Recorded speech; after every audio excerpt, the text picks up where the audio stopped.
আপনার কাছে অনুরোধ, এই দুনিয়া বড় কিছুদিনই জিন্দিগি পায়াম। আপনি সালমান শাহ তালাশ করেন, নায়ক তালাশ করেন, মাগো স্মার্ট তালাশ করেন।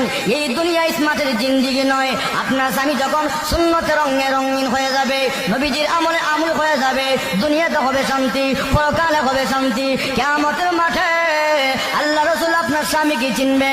মায়ের সাথে কিয়ামতের মাঠে আপনার উম্মতের পরিচয় কি, আলামত কি? আল্লাহর নবী ডাক দে, আয়েশা রে, আমার উম্মত যদি দুনিয়াতে সুন্নত মানে, আমার উম্মত যদি দুনিয়াতে 5 ওয়াক্ত নামাজ পড়ে, উযু করে, তার প্রত্যেক অঙ্গ প্রত্যঙ্গের মধ্যে নূর চমকাবে। কিয়ামতের ময়দানে বিশ্বনবী আমি চিনে চিনে দেখবো আমার উম্মত গুলো কপাল চানওয়ালা, নূর চমকাচ্ছে চেহারার মধ্যে। আমি নবী দেখে চিনে চিনে আমার উম্মতকে নিয়ে